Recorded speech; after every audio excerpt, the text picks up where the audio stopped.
अरविंद केजरीवाल द्वारा दिल्ली हाईकोर्ट में स्वयं उपस्थित होकर जज से रिक्यूजल की मांग दैट इज अलग होने की मांग की, जिसे हाईकोर्ट ने अस्वीकार कर दिया।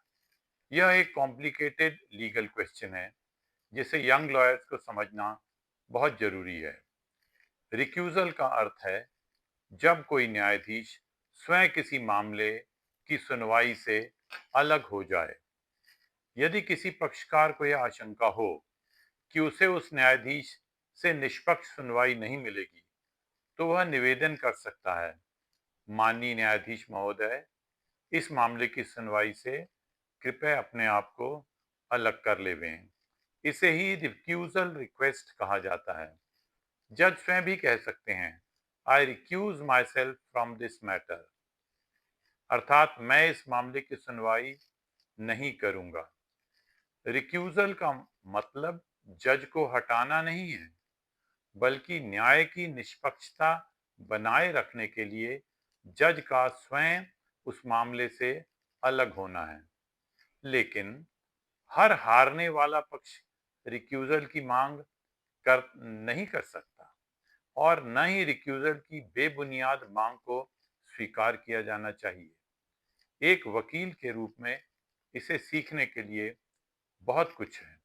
पहला सबक, जज पर आरोप नहीं लगाना, शब्दों की मर्यादा रखनी और कहना है, my lord, with due regard to this honourable court, may I humbly submit that I have an apprehension, not an allegation.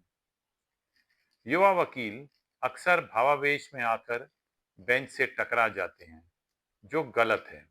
मैंने केजरीवाल जी की पूरी बहस का वीडियो देखा।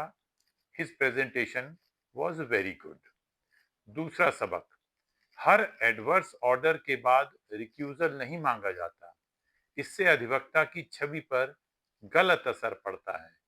यदि कोर्ट ने आपके मामले में आपके खिलाफ आदेश दिया है, इसका ये मतलब नहीं कि कोर्ट आपसे बायस्ड है।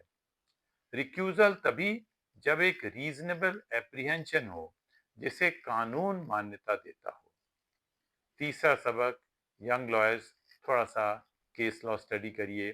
पहला, Manaklal versus doctor Premchand Singhvi, AIR 1957, supreme court, page 425। Supreme Court ने कहा कि न्यायाधीश वास्तव में पक्षपाती है, यह सिद्ध करना आवश्यक नहीं है। यदि परिस्थितियां ऐसी हों कि एक सामान्य व्यक्ति को निष्पक्षता पर उचित शंका हो, तो मामला गंभीर माना जाएगा। Ranjit Thakur versus Union of India, 1987, volume 4, SCC 611।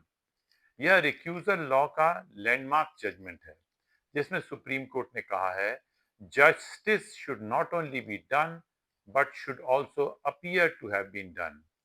Failure to inquire from accused, if he objects to trial by any of the officers present, vitiates the court-martial proceedings. फिर State of West Bengal versus Shivananda Pathak, 1998, volume 5, SCC 513।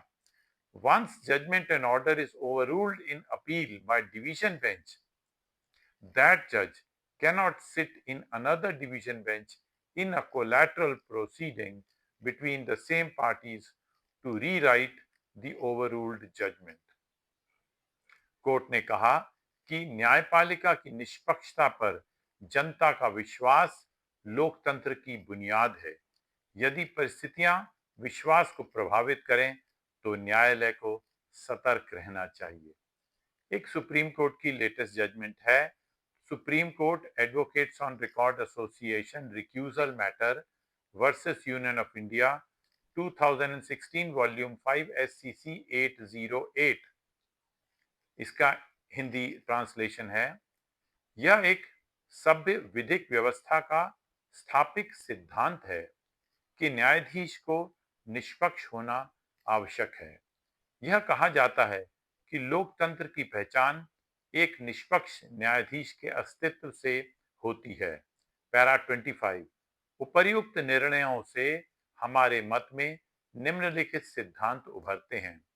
1, यदि किसी न्यायाधीश का किसी वाद के परिणाम में वित्तीय हित हो तो वह उस वाद की सुनवाई करने से स्वतः अयोग्य हो जाता है।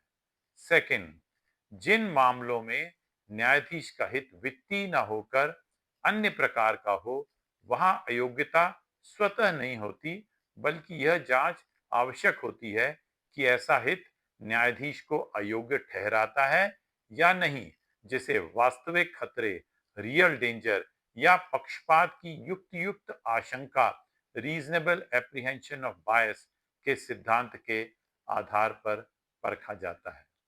फिर एक पिनोशे मामला लंदन का है 1999 में, ने एक नई श्रेणी जोड़ी है, अर्थात जहां न्यायाधीश उस उद्देश्य कॉज में रुचि रखता है जिससे वाद का कोई एक पक्ष बढ़ावा दे रहा है, वहां न्यायाधीश स्वतः उस वाद की सुनवाई से अयोग्य हो जाता है। सो यंग लॉयर्स एंड जजेस, please maintain dignity of the court and the decorum of the court, and as far as possible restrain yourself from making any request for recusal.